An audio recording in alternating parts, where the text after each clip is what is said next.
attempt to assess, diagnose, or treat any mental health or illness condition. Please consult your physician, psychiatrist, or psychotherapist for personal matters.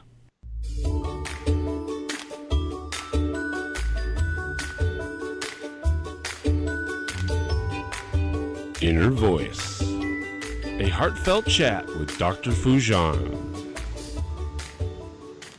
Hello, everyone. Welcome to the Inner Voice Show. I'm Dr. Foojan Zeine and have Sean in studio.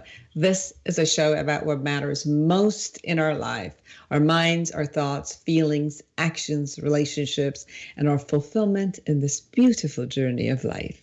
So in this show, I'll bring you the latest research about people with anxiety may strategically choose worrying over relaxing. Really? That's what the study says. Relaxing is supposed to be good for the body and the soul, but people with anxiety may actively resist relaxation and continue worrying to avoid a large jump in anxiety if something bad does happen. And then, appropriately, we're going to talk and we're going to speak with Dr. Pat McCarthy, who's an expert in medical hypnosis and is the author of best-selling self-help book, Relax, Say Goodbye to Anxiety and Panic. Be sure to subscribe to my podcast, YouTube channel, and social media. I'm on Twitter, Dr. Zeine, and Instagram, Dr. Foojan Zeine. Give me your review. Tell me what you like. Tell me what you don't like.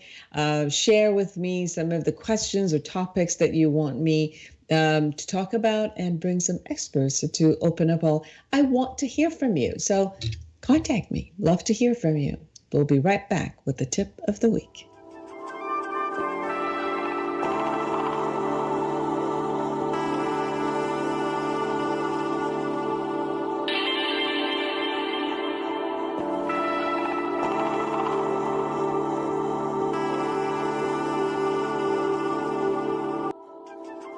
Hello, this is Dr. Foojan Zeine.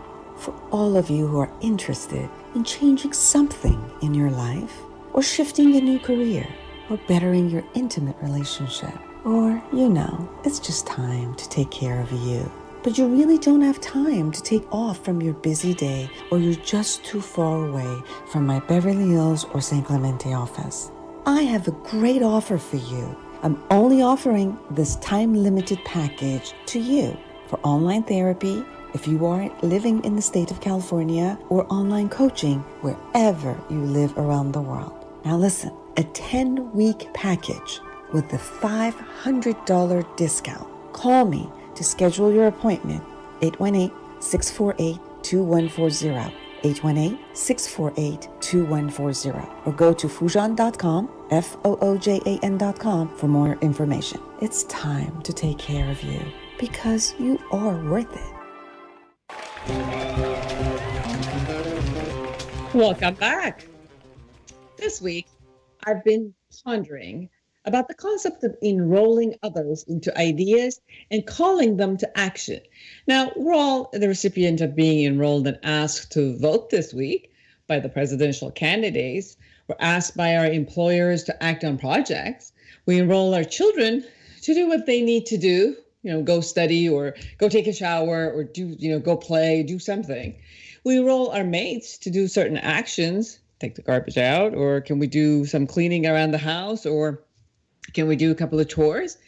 You get the point. We're constantly either enrolling others into our ideas or being enrolled into some idea or a call for action. Somebody's going to ask us to do something, or we want somebody else to do something for us. So that's the concept of the enrollment, right? What is the difference between the presentations that call you to act and you find the urgency to act versus the ones that just kind of sound like a good idea, but won't really entice you to move forward? Could it be that you might feel non-trusting and feel manipulated, and therefore you kind of resist the call to act? And we probably see that a lot with our teenagers. And when we were a teenage, when authority told us to do something, we just didn't want to do it. Or when we hear something on TV or teachers are talking about it, what is it that sometimes we are so motivated, so engaged, and so intrigued about something that it really moves us to take that action.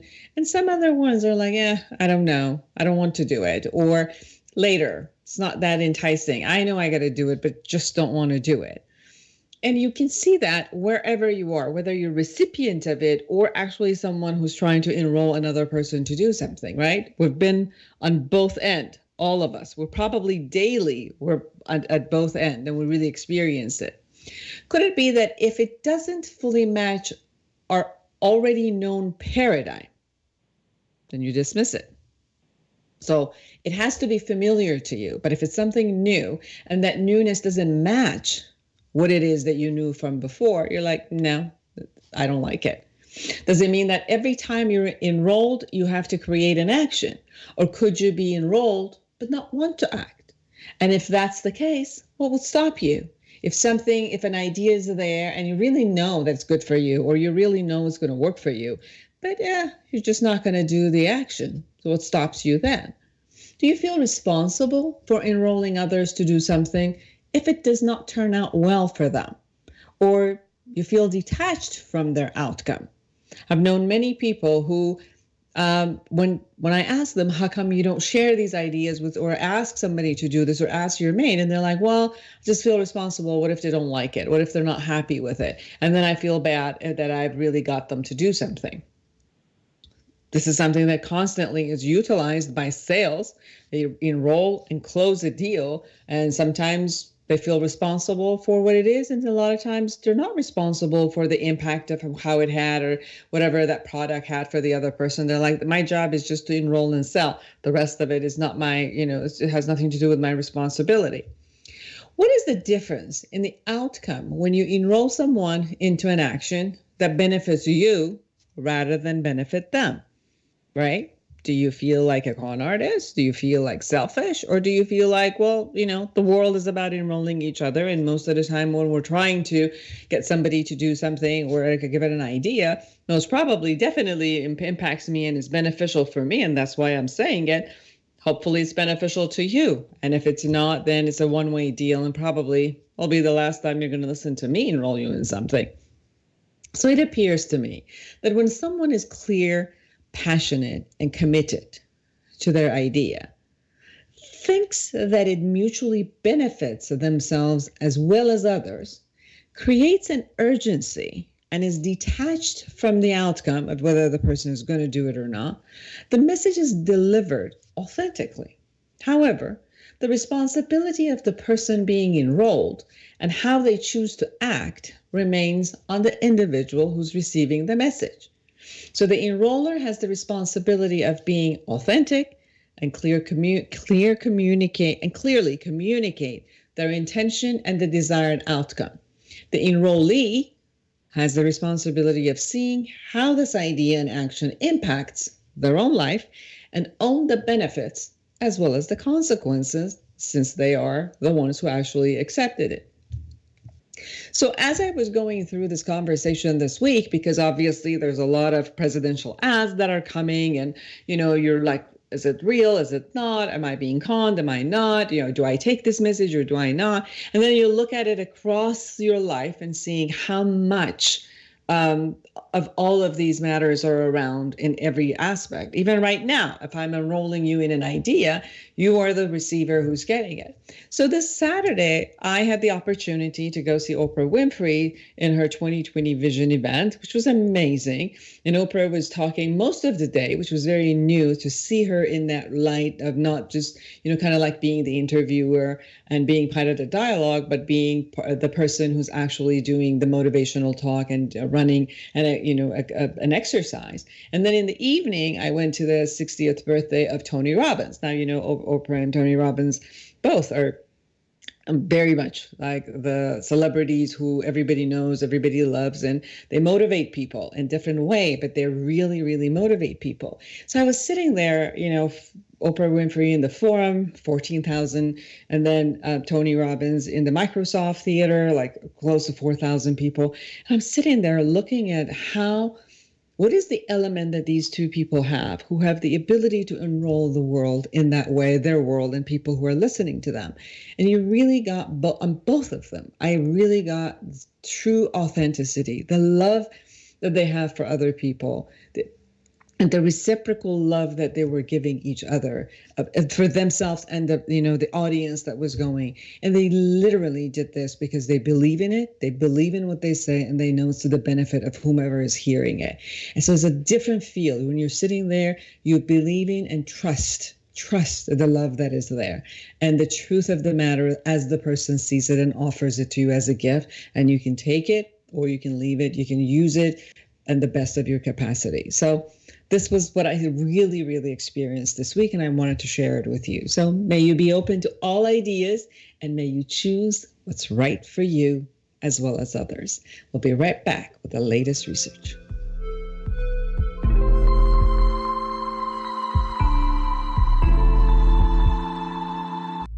Join the conversation every Monday afternoon at 3 p.m. Pacific for Inner Voice Heartfelt Chat with Dr. Foojan. Dr. Foojan is a radio and TV host, international speaker, psychotherapist, life coach, and the author of Life Reset, The Awareness Path to Create the Life You Want. She brings you the latest research and interviews with experts in the field of cognitive sciences. Anyone who loves to grow and create growth for humanity gets a voice on this call-in show. Inner Voice Heartfelt Chat with Dr. Foojan. Monday afternoons at 3 p.m. Pacific on Smart Talk KMET 1490 AM and on KMET1490AM.com.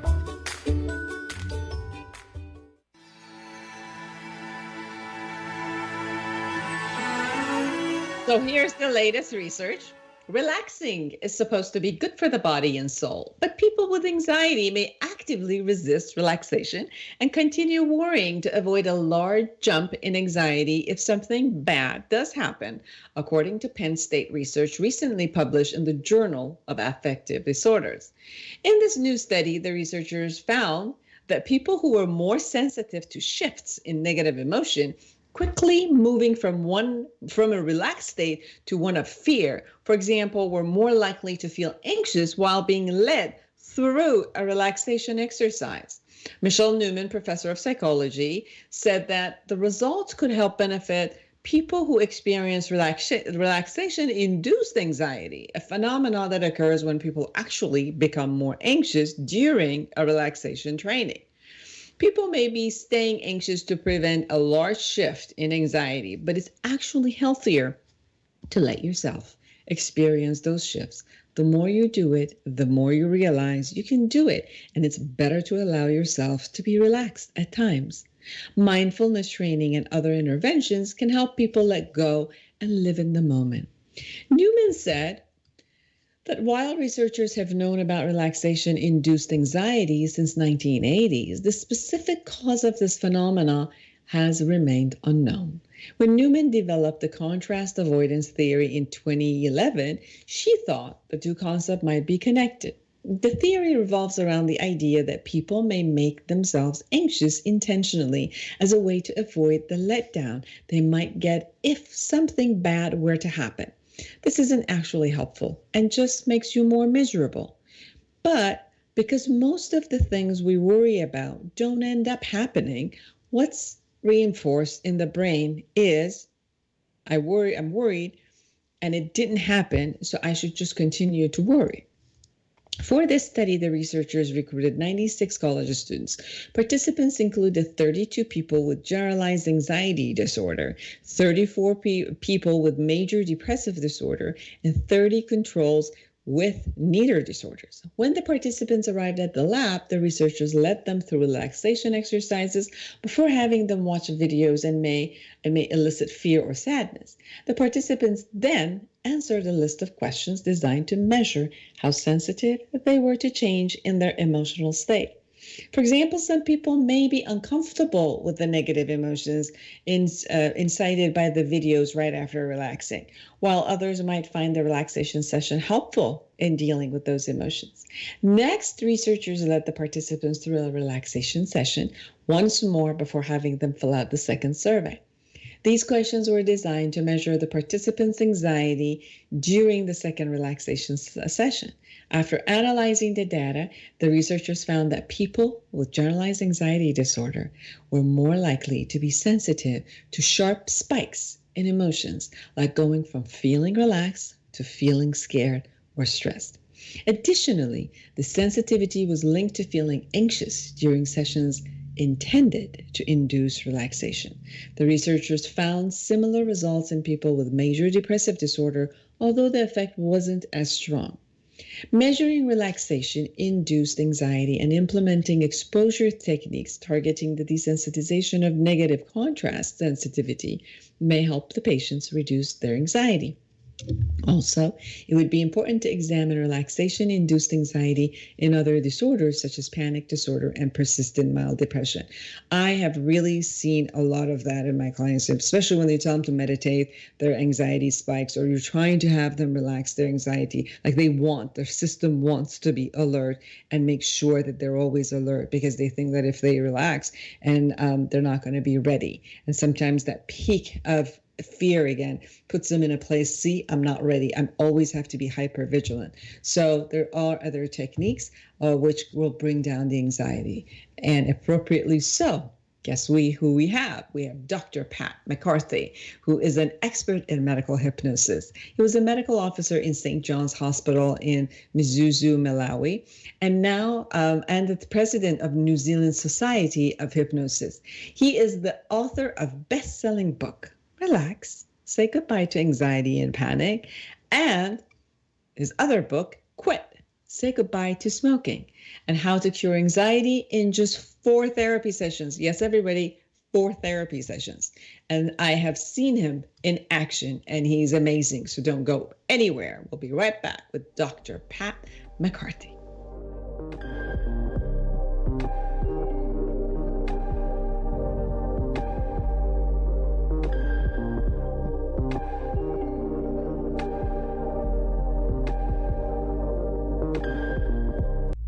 Join the conversation every Monday afternoon at 3 p.m. Pacific for Inner Voice Heartfelt Chat with Dr. Foojan. Dr. Foojan is a radio and TV host, international speaker, psychotherapist, life coach, and the author of Life Reset, The Awareness Path to Create the Life You Want. She brings you the latest research and interviews with experts in the field of cognitive sciences. Anyone who loves to grow and create growth for humanity gets a voice on this call-in show. Inner Voice Heartfelt Chat with Dr. Foojan. Monday afternoons at 3 p.m. Pacific on Smart Talk KMET 1490 AM and on KMET1490AM.com. Have you ever wished you could just wake up one day, reach across your nightstand, and hit the life reset button? Let's face it, the struggles and frustrations of everyday life leave millions of women and men around the globe yearning for a new way. And the new way is right here in Life Reset, the awareness integration path to create the life you want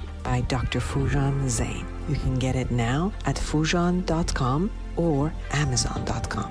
Life Reset, the awareness integration path to create the life you want.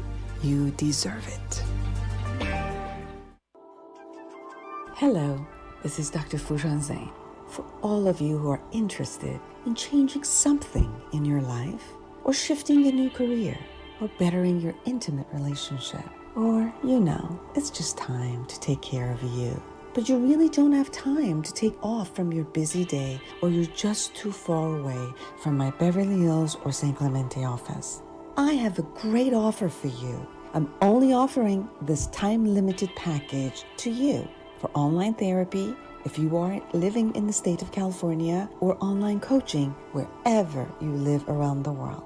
Now listen, a 10-week package with a $500 discount. Call me to schedule your appointment, 818-648-2140, 818-648-2140, or go to Foojan.com, Foojan.com for more information. It's time to take care of you because you are worth it.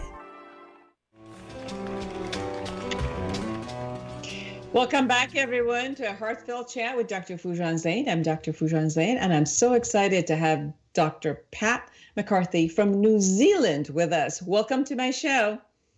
Thank you. Thank you. It is so great to have you. I met you at the Ericksonian Congress last December in Phoenix, Arizona, and came to your workshop, actually. And I was pleasantly surprised in seeing, because at the beginning you had said that you have worked with so many thousand people without even knowing what necessarily what their issue was or what they needed for their past was. And I was a little bit iffy, like, well, how does that work when you're just doing this kind of like a general concept?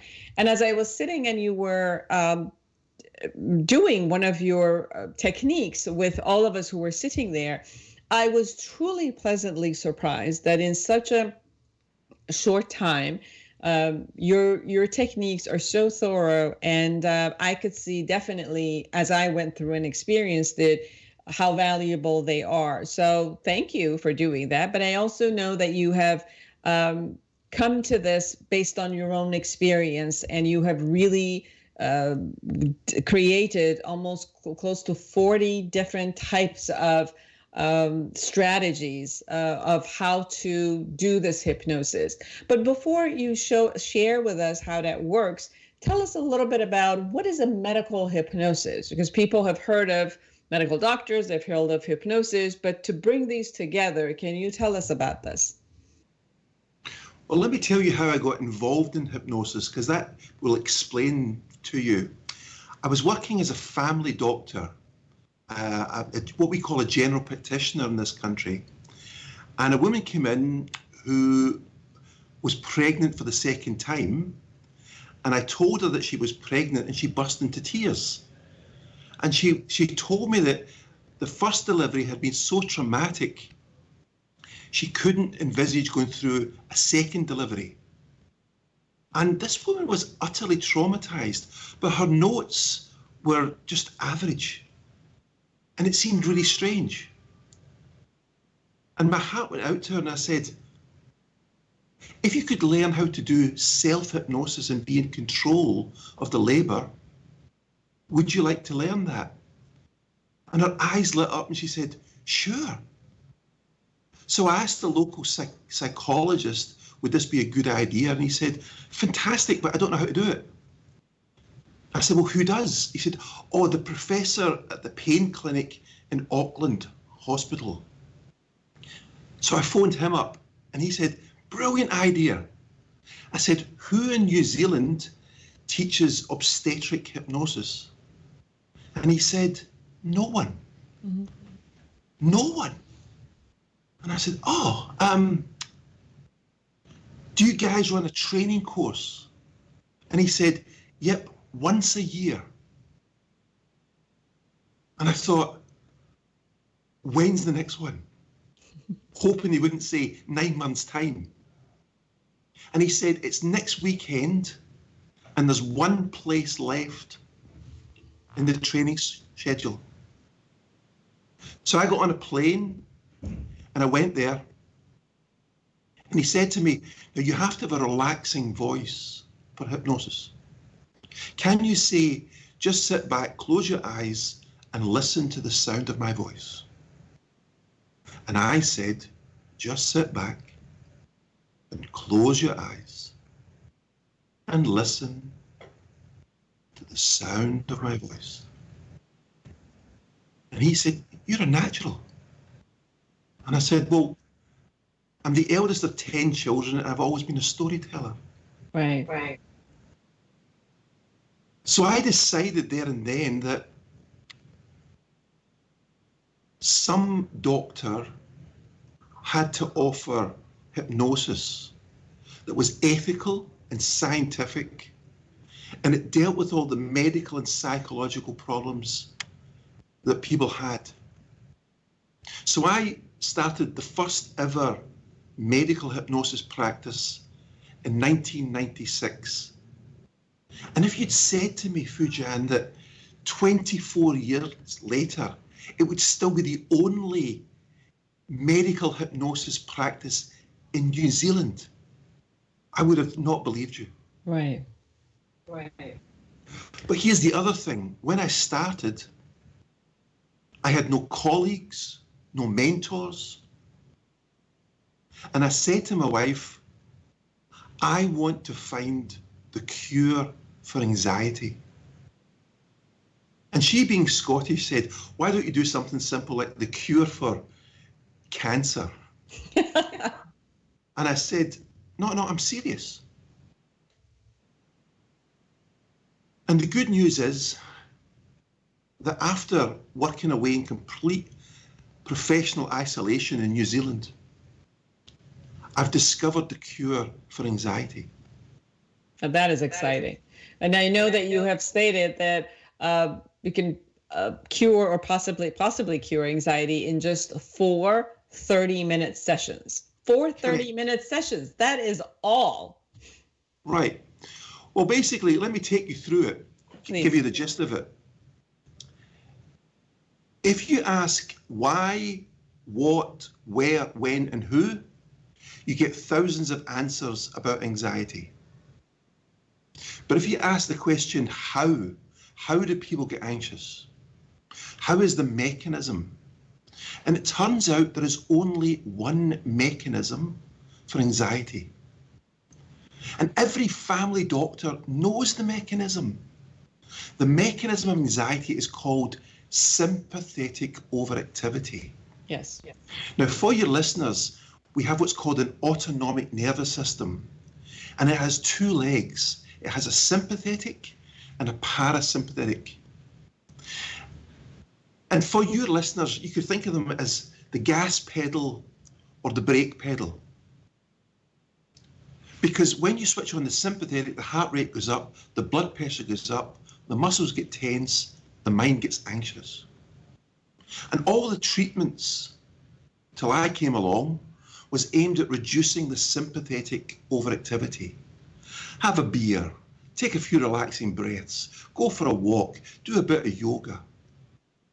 But I said, well, why don't we switch on the brake pedal, the parasympathetic?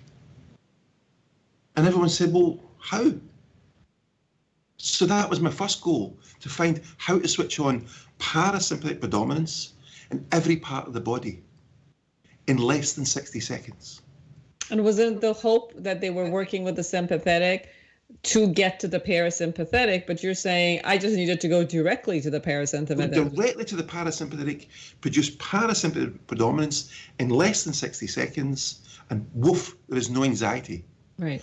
But Foojan, you still have to think, how did the sympathetic become overactive? Mm-hmm. And this is where the triggers come in, the whys and the whats.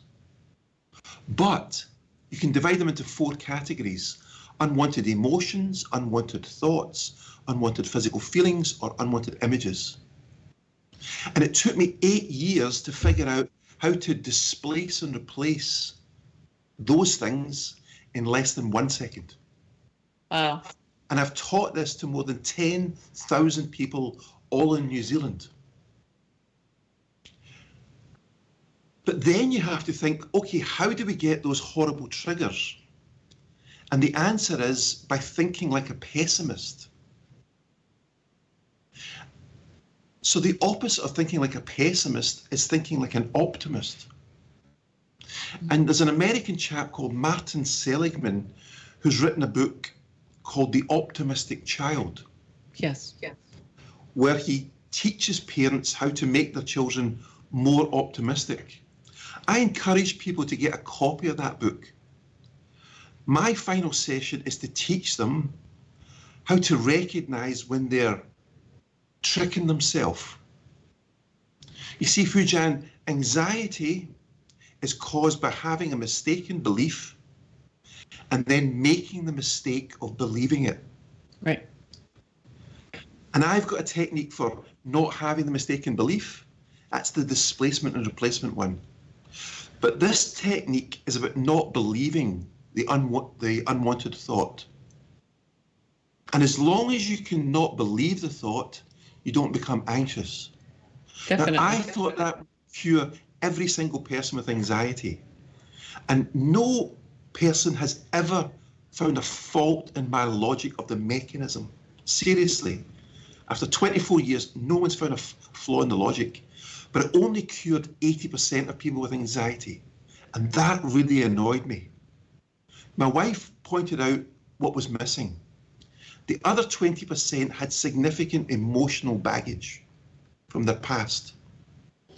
And that was the technique that I demonstrated in Phoenix, how to park all emotional baggage without any need for disclosure of the problems.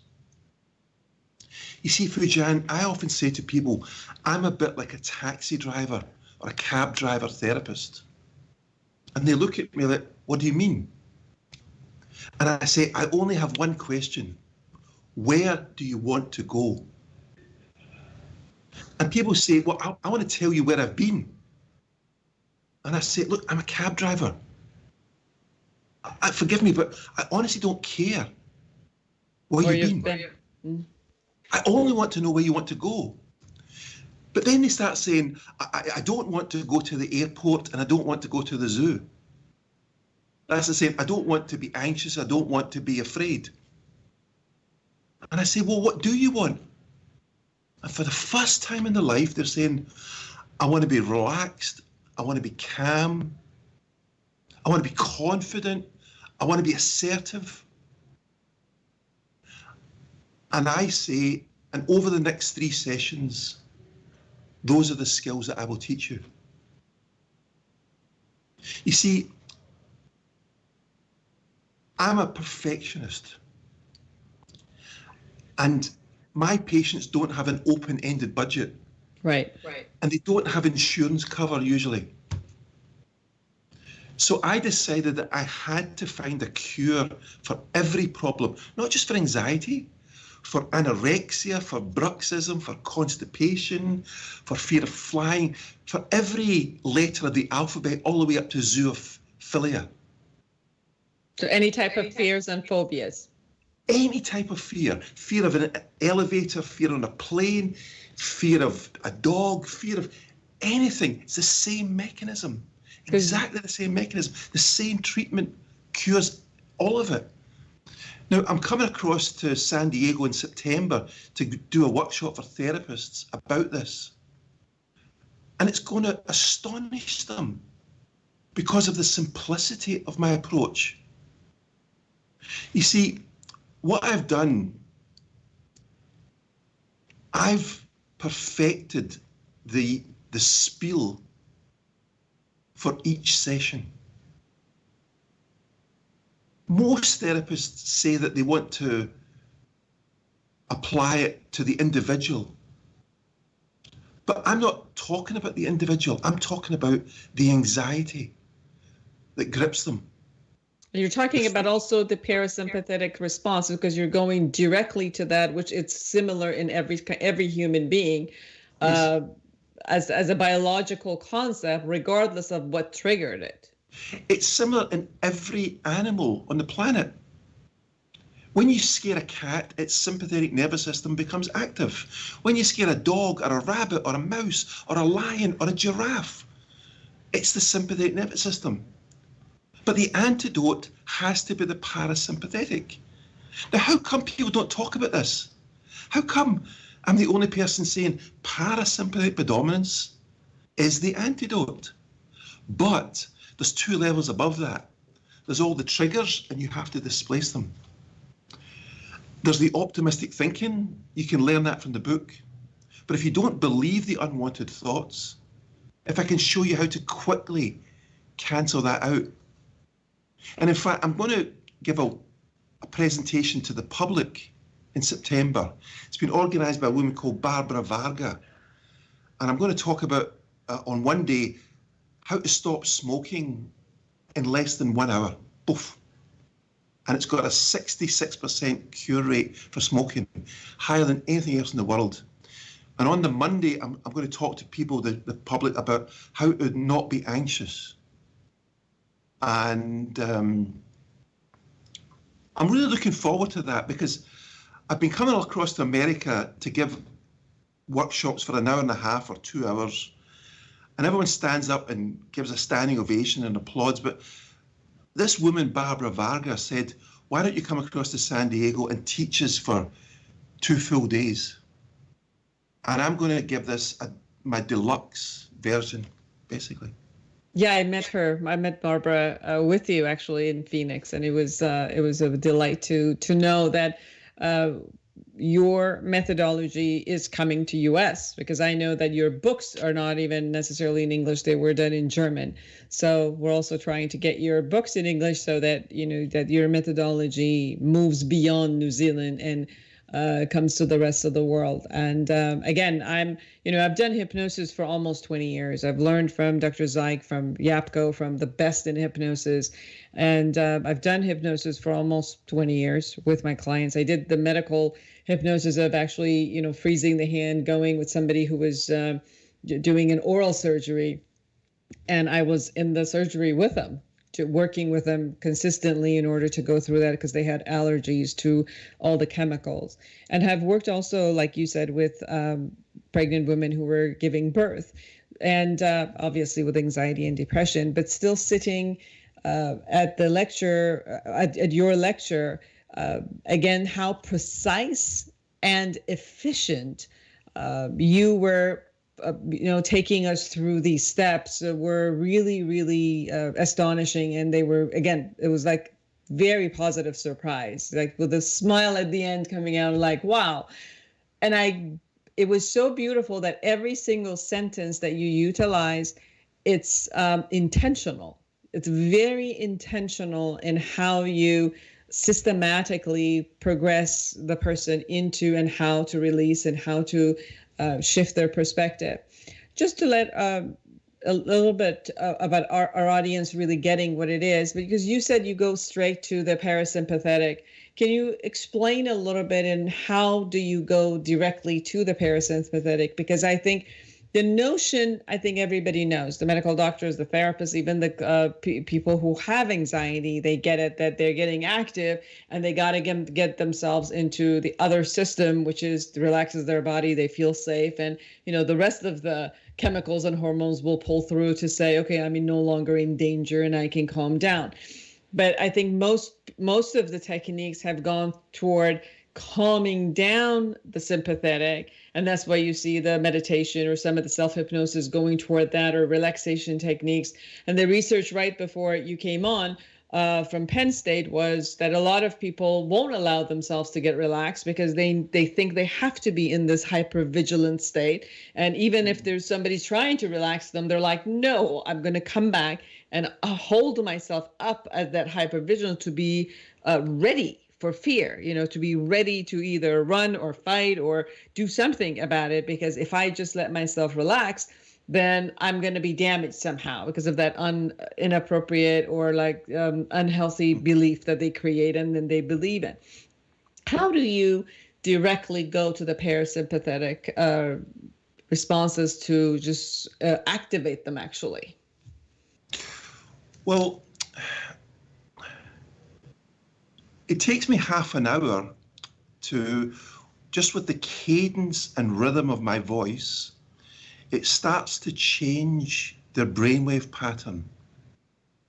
And this activates the parasympathetic, and their heart rate drops, and their blood pressure falls, and their muscles loosen. And then at the end, I teach them how to go back into that lovely state. And I've got a very simple technique that anyone who's got two hands available can learn to do. Now, I don't want any of your listeners who are driving a car or child-minding or operating machinery to do this. But if they just put your hands together in a prayer-like position, and then you cross your thumbs over, and you intermingle your fingers, and you extend your index fingers straight out to parallel, and then you stare at the gap between the fingers. Your brain will draw the fingers together like magnets. When the fingers touch, just simply close your eyes, take a big breath in, and as you breathe out, feel the relaxation flowing through your body. And with every out-breath, you're relaxed. Now, what I'm going to teach when I come to America in September is 10 times more relaxing than that. But that's a little taster for you. How was that? I think the hand movement itself one focuses you into your body. And then as you're Yes. getting focused into the body, it's you're feeling more, I feel more safe, and almost like allowing the flow of the body to take me into a deeper state. Yes. That's what I experienced. Yeah, well, what's fascinating is that I don't know how many listeners you've got at the moment and what their experience was, because I gave enough instruction as to how simply to do it. And this is something I discovered by accident one day. And there's a physiological reason of how this works, but it's a bit technical, so I don't want to bother your listeners with the technical details. But this works every single time. Yeah. I've also seen some of these hand connections in yoga and Ayurveda medicine of the different types when you're meditating, and whichever movement that you do, whether it's this hand or you go like this, or whatever the fingers, it operates on a different kind of a level of an energy system that works toward.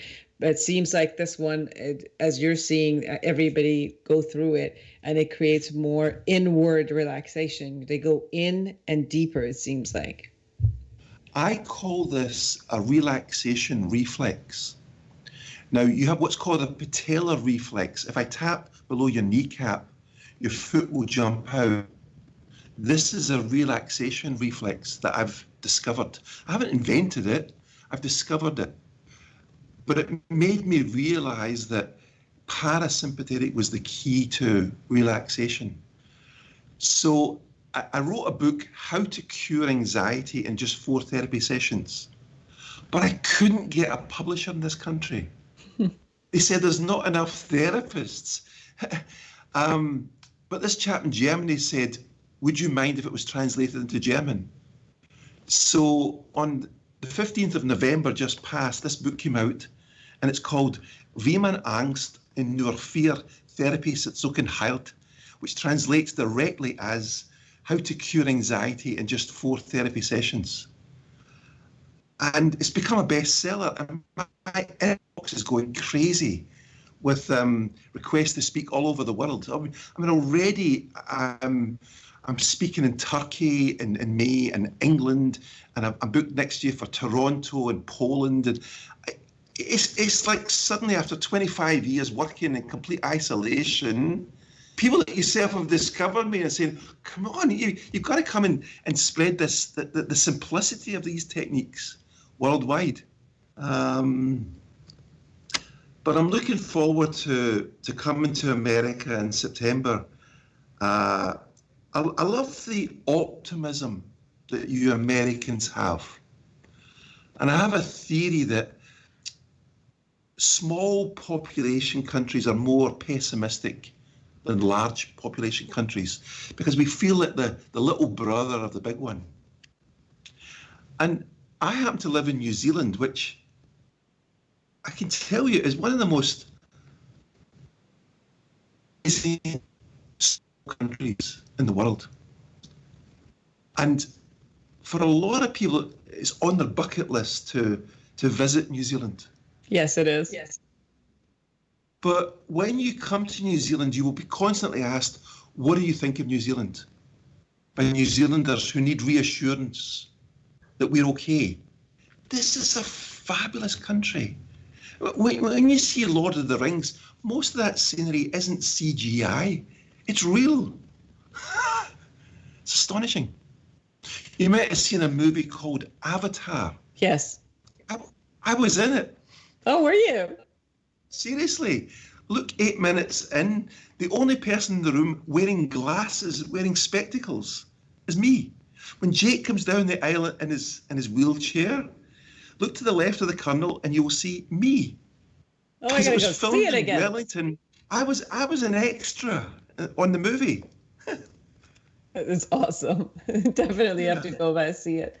I think that there's also the culture. I think not all large countries, I think, but the culture of America is the optimism, is their new creation, is going from, European countries or now from any other country to coming to create the American dream, which is you can reach the sky, you can reach anything that you want.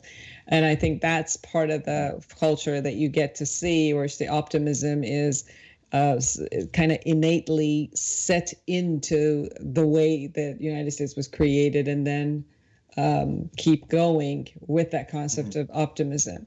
And it brings the brain of the world all here to bring the ideas and keep moving forward. And I think that's the beauty of this culture as it is.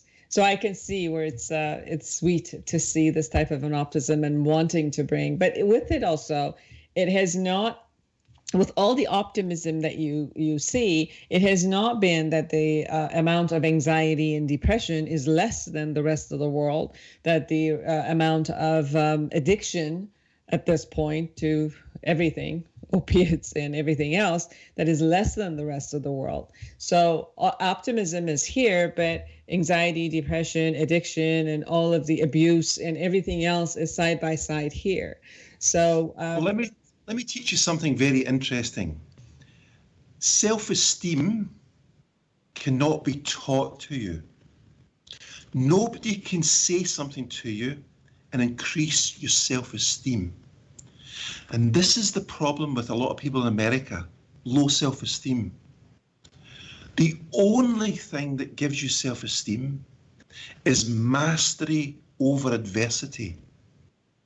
Facing up to a challenge and overcoming it.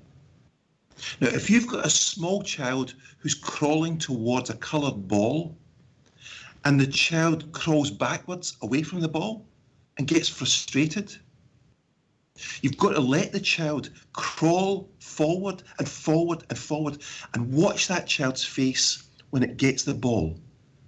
That is self-esteem. That is mastery over adversity. Do not ever roll the ball towards the child. Say, there's the ball. You've robbed that child of the chance of self-esteem. The only way you'll gain self-esteem is self-challenges and overcoming them. And that's why I give people homework exercises in between the sessions to do things that are just out of their comfort zone, and they achieve them. And that's where they get the self-esteem. You Americans are into boosterism. Oh, you're fabulous and wonderful and amazing and gorgeous, and and it's not believable, right? It doesn't cut the mustard. It just doesn't work. There's no such thing as a free lunch. You have to do the hard work. Yeah. Right. Yeah, and I think there have been some research that showed that because of this type of a constantly feeding fallacy of good titles to people, that a lot more narcissism shows up with the children and the new generation without necessarily the foundation of a self-esteem under it, but it's just a lot of like, let me just praise you with nothing really attending to the praise. So I really get what you're saying. I want to ask you one question before our time ends. And I know that you said that you have over 38 or 40 different types of algorithms, let's say, or sessions that you have created. Although you also say it's simple and we go into within 4 sessions, how did you distinguish and saw the need to have the different types of the algorithm or the different kinds of hypnosis sessions that you have created? Okay, well, I have about what are called 20 intake sessions, which are carefully choreographed. And the intake sessions are then followed by the 3 best skills that people require to deal with their problem. So, for instance, the anxiety intake session starts with my signature question: what do you want to change? Not what is your problem, not what brings you here. Those are questions about the past. I start with, what do you want to change? And you have to answer me using positive terms only. And then I have to figure out, what do you require to get to calmness. You need parasympathetic, step one. You need thought displacement and replacement in less than a second. You need how to recognize your unwanted thoughts as being ridiculous. And then finally, you might have to learn how to park all of your emotional baggage without having to talk about it. And Foojan, that's the cure for anxiety. It's not spending a year dragging up your history and your past and your upbringing. That's just ka-ching, ka-ching, ka-ching for therapists. Right. I'm obsessive about treating everything, the worst case of anxiety, the worst case of depression, everything. 4 sessions, occasionally if it's really bad, 5 or 6. But beyond that, I would feel like a failure. So the different ones that you've created has to do with the destination. So if somebody says, this is what I want, that the wordings go toward the type of the destination that they want to go. Yeah, so for instance, if you're afraid of spiders, I've got a session where I'll teach you how to imagine the spider having the same fears as the person with the spider fear. Oh, look at their legs. This woman's legs are long and hairy. And I use the words about her fear of spiders. And it's called anthropomorphic comedy hypnosis. Anthropomorphism is giving an animal human characteristics. Right. And people in hypnosis feel sorry for the terrified little spider. Right. And it changes their mindset. Yeah, you're changing completely the frame of mind of how they're doing that. I get people coming in and they go, I feel guilty because I broke a promise, and everyone keeps telling me you shouldn't feel guilty, it wasn't your fault, or something like that. And I've been like this for 10 years. And I come in and I say, do you know why you feel guilty? You are guilty. Yes. So the question is, what's the punishment? 10 years is enough. Yes. Time served, get out. Yes, absolutely. You're free. You've done your terms and time. Dr. McCarthy, it was a pleasure having you. How could people find you? And even if they wanted to come into the San Diego in September to see you, and whether they're therapists who are listening to us or a public, where can they go and find you? Do you have a website? I do have a website, but here's what I'll do.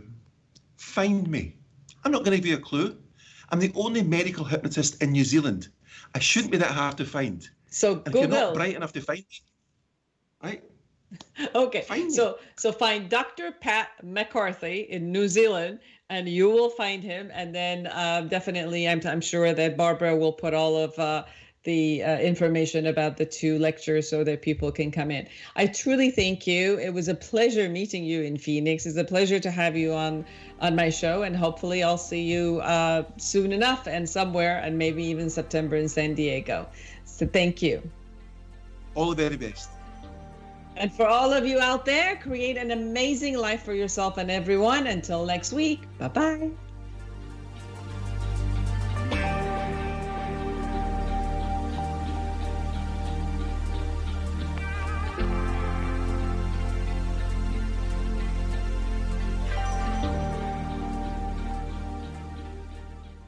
The Inner Voice Show is a dialogue between the host and the listeners about their relationships. This show is not an attempt to assess, diagnose, or treat any mental health or illness condition. Please consult your physician, psychiatrist, or psychotherapist for personal matters. KMET, Banning, Beaumont, Redlands, and Palm Springs. From ABC News, I'm Dave Packer. The death toll from the coronavirus in the U.S. rising today to 6. 101 cases of infection in the U.S., but fewer without those who contracted the virus on the Diamond Princess cruise ship or were repatriated from Wuhan. Vice President Mike Pence today. Of the domestic cases, 29 of the 43 are either in California or Washington State.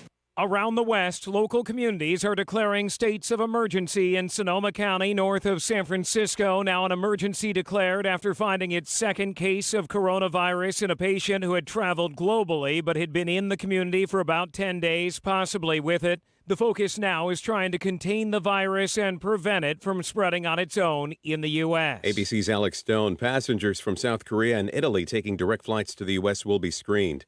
Stocks came roaring back today. The Dow soaring nearly 1,300 points, gaining 5% on hopes that central banks will take action to shield the global economy from the effects of the coronavirus outbreak.